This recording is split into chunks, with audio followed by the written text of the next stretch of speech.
March 15th, 2023. A day that looked exactly like any other for most of the world. But on that same day, a quiet tremor began spreading like a tiny crack forming across a sheet of ice. No explosions, no chaos, just a short announcement from Saudi Arabia. They would begin accepting payment for oil in yuan. The moment passed softly, but it would go on to change the lives of hundreds of millions of people in ways they could not yet imagine. In Texas, a man named Daniel drove his old pickup down a windy suburban road. He had worked in construction for 20 years. His wage barely budged, yet the price of everything rose month after month. Daniel didn't care about politics. He cared about feeding his 3 kids. He had no idea that a decision made in Saudi Arabia, a place he had never stepped foot in, would eventually make the bills in his mailbox even heavier. But he did feel something. A growing helplessness, a sense that life was moving faster than the money he earned. Half a world away, in a narrow street in Mumbai, a businesswoman named Anjali sat inside her family's textile shop. 3 generations of her family had lived off export orders from Europe and America. But in recent years, raw material prices swung unpredictably, and the USD exchange rate made planning nearly impossible. When she heard that Saudi Arabia would accept yuan, Anjali stood still for a few seconds. She understood it wasn't just a government matter. It was a signal that the world was changing course, and any shift in direction sends waves straight toward the small shops like hers. Meanwhile, in Brazil, in a village near the Amazon, a farmer named Mauricio carried the final sacks of coffee from his harvest. He didn't know much about the dollar, but he did know the price he received from foreign traders rose and fell like his fate was tied to a string dangling far beyond his reach. Staring out across his fields, as the afternoon sun dipped low, he wondered whether life would be easier if the world didn't depend so heavily on a currency he never even used. 3 people, 3 cultures, 3 lives that had never intersected. But all of them were affected by the decision of a nation thousands of miles away by a currency they did not control, and by a financial system that was beginning to shift after nearly half a century of standing still. That was the quiet tremor of March 15th, a sound as soft as sand slipping through an hourglass. And sometimes, it's the quietest sounds that warn of the biggest turning points in history. History has a strange way of reminding us that power is never permanent. It's like a torch passed from one hand to another, sometimes blazing, sometimes fading, but always moving. The story of empires over the last 500 years is the story of that torch. Its rise, its brilliance, and the inevitable fall that even the strongest cannot escape. We begin on the rocky shores of 16th century Portugal. Thin, weathered sailors stood on the docks, staring toward the horizon. Their ships were small and fragile, but their courage stretched far beyond their limits. When spices were worth more than gold, Portugal's voyages reshaped the world. Sailors left chasing riches and returned with tales of distant lands.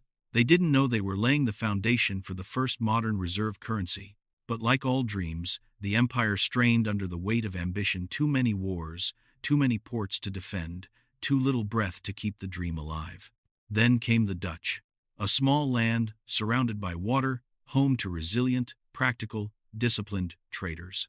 Merchants in Amsterdam's tea houses discussed fleets of hundreds of ships as casually as children talk about paper boats. The Dutch believed in order, precision, and accountability, and this belief elevated the guilder to the heart of global commerce. But even the most meticulous nation could not calculate the true cost of war. When British cannons shredded Dutch ships, their commercial empire began to wobble. The torch continued its search for another hand. Next was Britain, an island, small in size but giant in ambition. The Industrial Revolution roared to life. Machines clanged in Manchester, shipyards thundered in Liverpool, and London's ports pulsed with global trade. The pound sterling became a promise the world trusted. A worker could feed a family with wages paid in pounds. A trader could sign a contract across 3 continents with a handshake and a document written in English. But 2 world wars drained Britain's strength, and eventually, The island that ruled the seas had to set the torch down. Then came America, a new land, a new dream, a young nation fueled by the belief that anything was possible with enough effort. After World War II, soldiers returned home to hugs, new houses, highways, and hope. America became the center of the world. The US dollar became the global symbol of stability and future prosperity. For decades, the torch rested firmly in America's hands. But, like the empires before it, tiny cracks emerged: costly wars, rising deficits, new competitors rising fast. The world could feel the fatigue of a power approaching its limits, from Portugal to the Netherlands, from Britain to the United States. Each believed they were the exception. But the life cycle of power has never changed. It simply turns quietly onward. And now, the torch. When people talk about reserve currencies, most imagine something distant, something meant for men in glass boardrooms holding thick reports. But in truth, reserve currencies shape every loaf of bread, every gallon of gas, every paycheck that people around the world depend on. Imagine standing in a small market. 20 stalls, selling everything from fruit to handmade goods. But there's one unusual thing. Every stall accepts only one currency. Just one. If you want to buy anything, you must exchange your money for that currency first.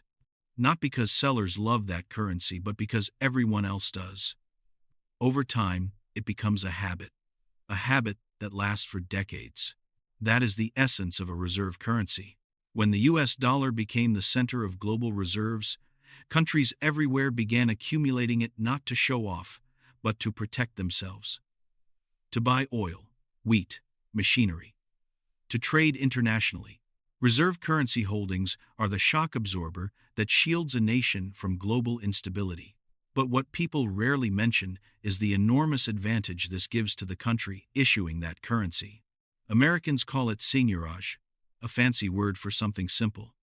It's like being allowed to print paper and trade that paper for real cars, real clothes, real meals. You pay only the cost of printing. Everyone else pays with their labor. That is power, the kind only a reserve currency can bestow. In Ohio, a mother stands in a grocery aisle staring at milk that costs a few dollars more than last month. She doesn't know that part of the reason is the global demand for dollars. The more the world needs dollars, the more expensive they become, and those global shifts quietly slip into her shopping cart. Meanwhile, in Kenya, a coffee farmer sighs because a stronger dollar means he earns less for the same bag of beans. A reserve currency is like the heartbeat of the global economy. When it strengthens or weakens, millions feel the shift without ever seeing it directly. It's not a luxury for politicians. It's an invisible force touching every dinner table, every school fee, every national budget. And when a reserve currency starts to wobble, the world doesn't just lose a medium of exchange. It loses a foundation, something generations had learned to lean on. When a currency loses its status, newspapers talk about wars, debt, broken treaties. But the truth is far more painful. Behind every collapse are ordinary people, families living day to day, dreams that never reach completion. Portugal, the Netherlands, and Britain all left scars, not on charts, but on lives. Let's begin in 17th century Portugal. On a cobblestone street near Lisbon's harbor, a woman named Catarina watched her husband's ship pull away. He was a sailor, one of those who brought spices from faraway lands. Her family had once prospered, but as the Portuguese Empire weakened, voyages grew dangerous. Sea routes no longer belonged to Portugal. Costs soared, taxes rose. The real lost value every day. Catarina had to calculate every coin for dinner. Her young child asked why their meals had grown sparse. She smiled, hiding the ache. Empires don't fall overnight. They fall in meals that shrink, houses sold piece by piece, and ships that sail away and never return. Then came the Dutch decline. In the 18th century, Amsterdam was once the beating heart of global trade. But when wars with Britain erupted, everything changed faster than the wind sweeping through tulip fields. A merchant named Henrik ran a small spice shop. He was meticulous. Neat ledgers, early mornings, steady routines. But when the guilder fell and Dutch ships were blocked at sea, customers disappeared. Goods stopped arriving. Banks demanded repayment. Henrik stared at the empty wooden shelves where fragrant barrels once stood. He remembered evenings when his family sat together, talking about incoming ships. When Amsterdam lost its status, it wasn't just an economy collapsing. It was hope fading from the eyes of merchants like Henrik. Then Britain, an empire so vast they said the sun never set on it. But after 2 world wars, after unimaginable losses, the British pound slipped from the pedestal it had held for centuries. In a small industrial town in Manchester, a worker named Thomas toiled 12 hours a day in a textile mill. His wage once fed 4 children. But as the pound weakened, bread, coal, clothing, all climbed in price. Thomas took extra shifts, then more, but still couldn't keep up. His wife lost weight from giving her meals to the children. When Britain devalued its currency, Thomas heard the news inside the mill. He didn't fully grasp the meaning, but he knew one thing: life was about to get harder, even though he had done nothing wrong. 3 stories, 3 empires, 3 tragedies, belonging to people far removed from government negotiations and boardroom decisions. All they wanted was an ordinary life. But when a dominant currency trembles, those at the bottom of the power pyramid feel the pain first. History isn't written only by winners. It's written in sweat, tears, and the meals sacrificed by ordinary people. And when we look at what's happening to the dollar today, it's impossible not to think of Katerina, Henrik, and Thomas, because every decline begins with small ripples in lives like theirs. After 1944, the world felt like it had just woken up from a long nightmare. Cities were in ruins, families broken, nations drained of wealth and hope. And across the ocean, a new dream rose like the first ray of sunlight after a storm: the American dream. American soldiers returned from Europe.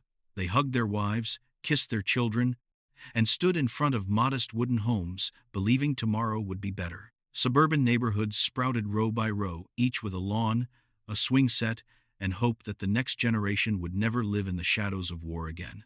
The dollar wasn't just money. It was a symbol of stability, strength, and a future the world longed for. In Detroit, car factories thundered with the sound of a new era. Mechanics wiped sweat from their foreheads as the first shiny vehicles rolled off the assembly line. They felt proud, like they were building something bigger than themselves. In California, families drove down newly built highways, windows open to the ocean breeze. Those were the years Americans believed all good things lay ahead. Grocery stores overflowed. Soft bread, fresh butter, cold milk every morning. A mother pushed her cart, her son walking beside her, and she knew he would grow up in a country free from want. They believed hard work would always lead to abundance, and at the heart of that belief was the dollar, the key to the American dream. The world looked at America the same way. After the Bretton Woods Conference, devastated nations needed something to anchor themselves. They chose the dollar. They trusted it because they trusted America, its booming economy, its transparent financial system, its declared values. People in poorer nations cherished even a single US dollar bill. Every bill was a promise that amidst chaos, the dollar stood firm. Americans had no idea how immense this privilege was. They only knew life kept getting better: steady jobs, spacious houses, education for their kids. They walked brightly lit streets, never imagining that one day the bill for all this prosperity would come due. In that moment, the dollar became the heartbeat of the world. Every beat was a breath of global trade, and the world believed it would never slow. But history has never allowed any empire to remain forever in the light. Golden ages fade, and faint signs of fatigue had already begun to appear softly, like a breeze drifting through a calm evening. The decline of an empire never arrives in a single moment. It comes like a sunset. Nobody notices the exact minute the sky begins to dim. Only when darkness settles do people look back and wonder when the light began to fade. For America, the fading started with wars and decisions that seemed small but piled into a burden too heavy for the nation to carry. In the 1,960 seconds, young Americans left their small towns for Vietnam. They wrote letters home. Mothers opened them with trembling hands, proud yet terrified. They didn't know that to sustain a war across the world, America had to print more money, borrow more money. The dollar slowly drifted away from gold. Tiny cracks formed in America's financial foundations as budget deficits flowed quietly toward the battlefield. By the 1980s and 1990s, the machines in many American industrial towns no longer roared. Factories closed. Workers lost jobs. Families in Ohio, who once lived comfortably in small homes, sold their belongings piece by piece. In old kitchens, fathers opened bills and sighed, not from laziness, but from an economy shifting toward cheaper labor overseas. Communities that built the American dream were being left behind.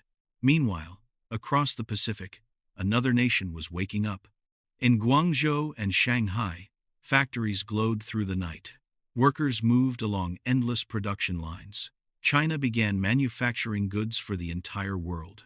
Giant cargo ships left port daily, a quiet but powerful sign of a rising rival. In India, young engineers entered the tech industry with newfound confidence. They learned English from TV. They wrote their first lines of code beneath flickering bulbs. Over time, India became a global service hub. A young, ambitious economy was emerging.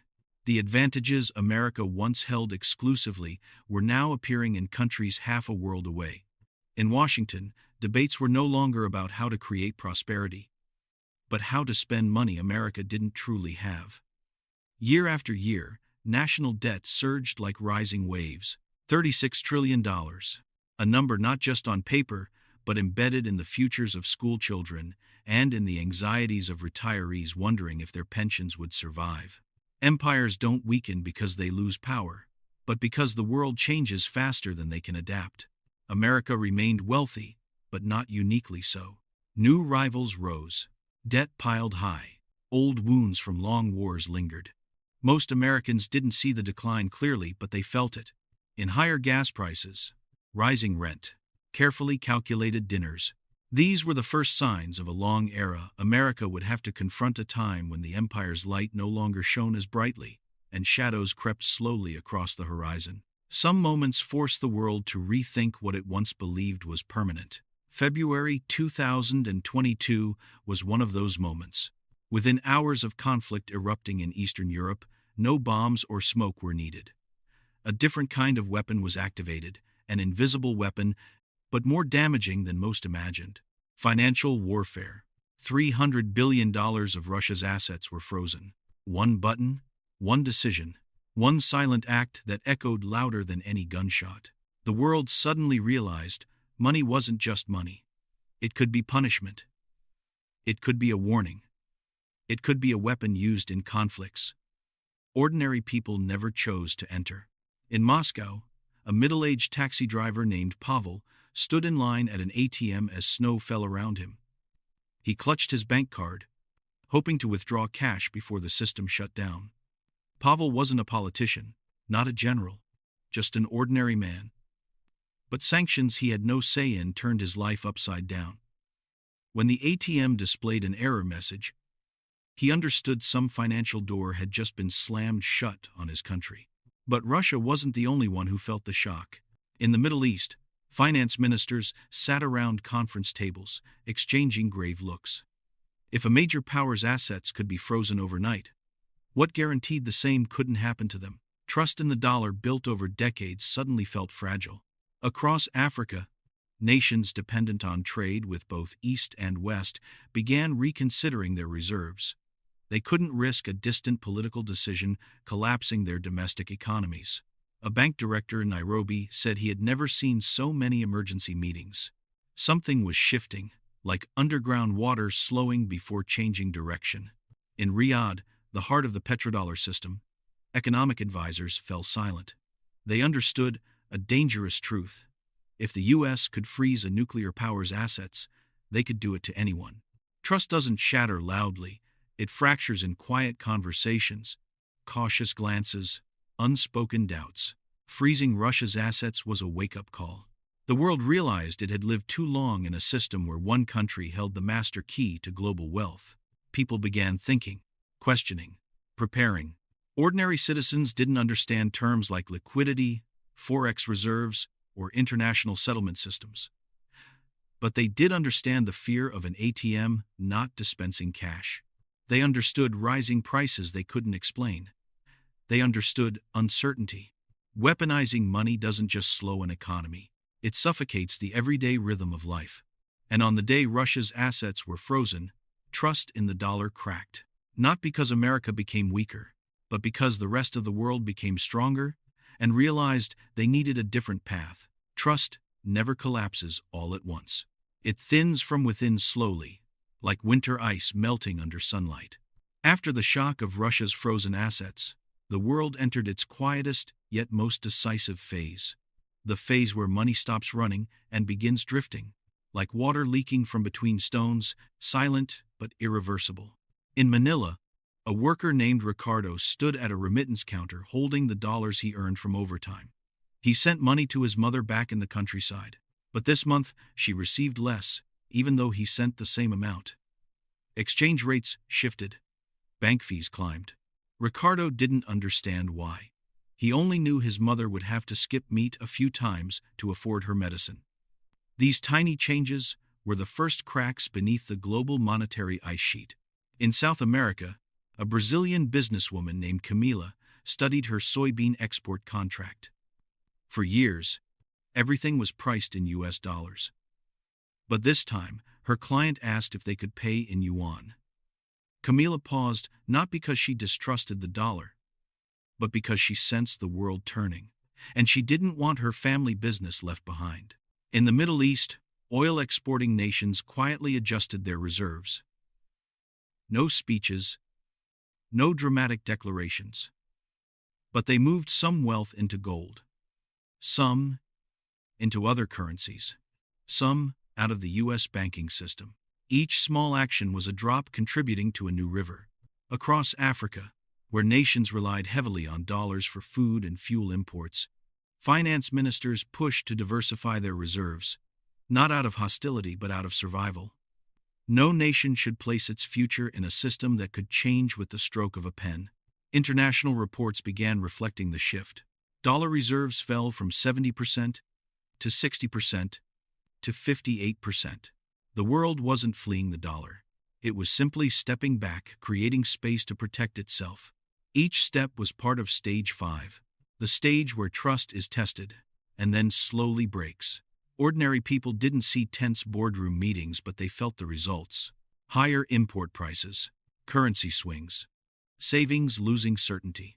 A mother in Johannesburg held her child as milk prices climbed again. She never mentioned foreign reserves, but she knew instability when she saw it. The dollar once felt like granite, unshakable. But when the first stones fall out, people realize no wall stands forever in a shifting world. And here, in the quiet, the world began asking, if the central currency is no longer absolutely safe, what do we trust next? Stage 6 isn't loud. It isn't a storm. It's a deep ocean current, changing direction unseen. But its waves eventually reach every shore. In global finance, that current began shifting the day Saudi Arabia's first oil shipment was paid for in yuan. At Ras Tanura, one of the world's largest oil ports, the afternoon sun glimmered on the water. A worker named Faisal stood on a steel walkway watching oil barrels lifted one by one. He had done this job since he was 20. His father before him, but today was different. His supervisor told him this shipment wasn't paid in dollars, but in China's currency. Faisal didn't grasp the full meaning, but he sensed something in the tightened tone of management, a sense of entering a new era. In Shanghai, a young analyst named Mei watched numbers flicker across her screen. CAPS, China's international payment system, recorded a new volume record. Mei smiled, not out of greed, but out of recognition. Her country was stepping into a role once reserved only for America. Her confidence wasn't arrogance, it was the feeling of touching something previously thought unattainable. In Brazil, inside a dusty warehouse near Rio de Janeiro, Sacks of coffee were stacked for shipment to Asia. A trader named Eduardo asked his client whether paying in yuan would be easier. The reply was soft, very easy. Eduardo sat among the coffee sacks, phone in hand, realizing a once-distant possibility had arrived at his family business. No grand announcements, just habits changing bit by bit. In India, an engineer from the national oil company explained that they had begun signing contracts in rupees and dirhams, not because they feared the dollar but because they wanted flexibility, protection in an unpredictable world. Each contract was a brick in a new trade path, one no longer built entirely on American foundations. BRICS expanded. Saudi Arabia, Iran, Egypt, UAE, Argentina. New flags on the table. New voices at the global discussion. They spoke about trade settlement, shared currencies backed by gold and commodities, and a network not requiring Washington's approval. In Johannesburg, a young journalist watched the BRICS summit on a studio monitor. He said Africa had never been seen as a financial pillar before, yet now, the continent held a louder voice than ever. A long-awaited moment. Money no longer flowed toward the dollar alone. It branched outward, into CNY, AED, rupees, gold, and new settlement systems. This wasn't rebellion. It was maturity. A world realizing that true power lies not in one strong currency, but in a network with many options. Ordinary people didn't know the term network realignment, but they felt the change in fuel prices, export orders, and the way local businesses spoke about the future. A truck driver in Kenya noticed imported fuel prices were less volatile. A shop owner in Malaysia said she could take international payments in 2 or 3 currencies without worry. This was stage 6. The moment global connections rerouted, dependency on the dollar loosened, and power shifted from a single pillar to a multi-support structure. Stage 7 arrives like a sudden drop. No warning, no countdown. Just the ground vanishing beneath an empire's feet. For the U.S., the fall began with numbers that seemed harmless on paper: debt, interest rates, deficits. But those numbers stepped out of reports and walked straight into American homes. In Ohio, a father named Michael opened a letter from the bank. His mortgage payment would rise $200 more each month. Michael sat silently. He had worked hard his whole life, never missed a payment, but the bank didn't care. Their funding costs had surged because America had to pay the highest interest rates in decades just to borrow more. In California, a family preparing dinner watched breaking news. People lining up outside a regional bank. The anchor spoke of failing banks, collapsing assets, hundreds of billions evaporating. The mother froze. She remembered 2008. The dread returned, the fear of losing control, losing safety, losing the future.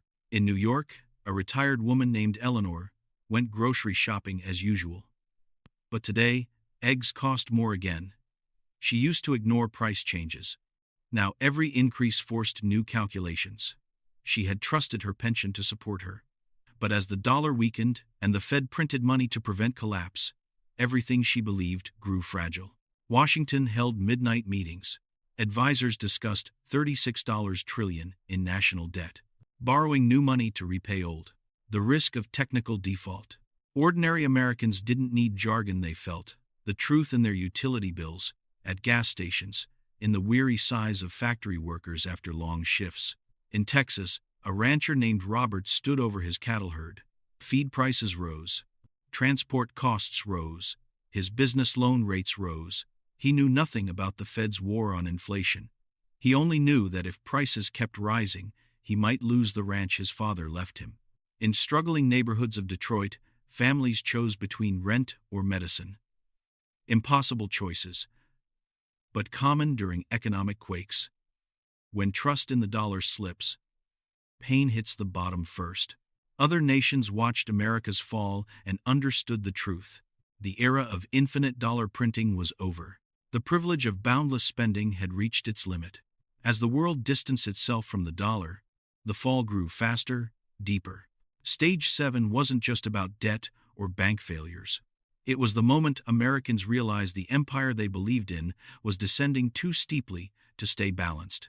and history whispered its reminder. No empire is immune to decline. People must live through the space between cycles. When an old order collapses, the world doesn't plunge into chaos immediately. Instead, it enters a moment like the minutes before sunrise. Faint light, lingering darkness, and the sense that something new is forming. Stage 8 is that moment. The emergence of a new monetary order woven from gold, national currencies, and trade networks once considered hypothetical. In China, a young engineer named Li left the solar panel factory at dusk. He checked his phone and read that more countries were settling trade in yuan. He didn't care about geopolitics, but he knew his country's currency was crossing borders, just like the products he helped assemble. Pride mixed with awe. The world was changing color faster than he could comprehend. In Johannesburg, a gold dealer named Musa stood inside his small shop. Gold bars glimmered under warm lights. Customers from the Middle East, Asia, and South America arrived more frequently. Musa understood something simple. When paper loses trust, people return to what can be held in the hand, something older than all empires and destined to outlive them. Gold felt heavier now, not by mass, but by meaning. In Brazil, policymakers sat around a BRICS conference table decorated with new flags: Iran, Saudi Arabia, Egypt, UAE, Argentina. They discussed something only America once dictated: the future of global settlement, global trade, and a shared currency backed not by promises but by real commodities. A multipolar system, no single center, no single currency ruling all. In India, a farmer named Ravi gazed at the sky after finishing his harvest. The radio reported that India aimed to expand rupee-based trade across the region. Ravi didn't grasp the complexities of a new world order, but he knew this. If his country no longer lived at the mercy of a currency across the ocean, fertilizer, fuel, and seeds would swing less wildly in price. Those small things determined his family's survival. The new order didn't arrive with fanfare. It arrived through small agreements: multi-currency contracts, growing gold reserves, parallel payment systems. And then one day, the world realized power no longer belonged to one star. It belonged to the entire sky. For America, this wasn't an ending. Empires don't vanish overnight. But it was the moment the U.S. had to share the role it held for 80 years. For the rest of the world, it was the moment they finally entered a game where they were no longer spectators. Stage 8 is the birth of a new chapter: no absolute winners, no total losers. Just a world learning to stand on many pillars instead of one. When a monetary order dies and another rises, people always ask, who wins, who loses? But the truth is never as simple as economic charts. In chaotic transitions, victory is fragile, because the cost paid by humanity isn't measured in spreadsheets. It's carried in the lives of those forced to endure a transformation they never voted for. Yes, some nations will rise. China, with expanding trade networks. Russia, with vast gold reserves. India, with its young workforce. BRICS nations gaining a seat they were long denied. But look deeper beyond the headlines, and a different truth emerges. In chaos, no one truly wins. In America, a young father named Jonathan works 2 jobs to keep up with rising costs. He doesn't understand what global reserve currency means, but he knows his 3-year-old daughter deserves stability he's struggling to provide. As the dollar weakens and prices swing, Jonathan feels the future tightening around his family. In China, a factory worker named Li Wei stands on the night shift assembly line. He knows his nation is rising, but he also knows the price: endless hours, relentless pressure. When the world changes, the burden always falls hardest on those at the bottom of the pyramid. In Brazil, a farmer named Ana studies her soybean fields. Prices are better, thanks to non-dollar trade. But fertilizer, fuel, and machinery costs rise differently. No matter how the world shifts, farmers live between 2 shores: profit and ruin. In Africa, a young entrepreneur in Nairobi smiles as his currency stabilizes through gold-backed reserves. Yet, he still worries. New systems are fragile. One shock could erase years of progress. Even nations seen as winners, Russia with gold, Saudi with oil, India with growth, don't fully win. Every advancement carries new risks, new vulnerabilities, new unknowns. History teaches one simple truth. When currencies collapse and financial systems tremble, those hurt first are the unprotected. Workers, farmers, retirees. People who want only an ordinary life, but are swept into a game far too big. Who wins? Who loses? The answer is more complex than we like to admit, because in chaos, there are no full victories. Only those who lose less. And the rest try to stay standing in a world-changing color around them. Looking back on the journey of global monetary empires, one lesson becomes clear. Nothing is truly permanent. No power stays on the peak forever. No currency remains the world's center without end. Everything flows, like grains of sand in an hourglass flipped long ago. If you hold an hourglass and watch closely, you'll notice something fascinating. No grain falls abruptly. No sound announces the shift. But one by one, silently, the sand slips down grain by grain, until suddenly, you realize the top has emptied. The global monetary system works the same way. Small changes, distant decisions, quiet transformations. They happen grain by grain, and before the world realizes, a new chapter has already begun. But the most important question isn't how the next cycle unfolds. It's, how will we prepare? In Kansas, a father hugs his son after work. He tells him the future is always changing, and the only thing we can do is stand firm, learn, and adapt. In Tokyo, a young woman checks the currency board and vows she won't let the world shift without a plan. In Lagos, a student steps into an economics classroom, knowing today's lessons will become tomorrow's armor. When an era ends, it doesn't mean the world loses light. It means the light changes direction. A multipolar world isn't a warning, it's a reminder that power no longer belongs to one, but to all who prepare. We can't stop the hourglass from flowing, but we can choose where we stand when the last grains fall. We can be swept away by the chaos, or we can understand the pattern and carve out a safe place for ourselves and our families. History never repeats exactly, but it always leaves footprints. And today, looking at those footprints, we recognize the truth. No cycle lasts forever. No peak remains unchanged. And no preparation is wasted when the world steps into a new chapter. The hourglass is still flowing, slowly but surely. And the only question left is, how will we prepare for the next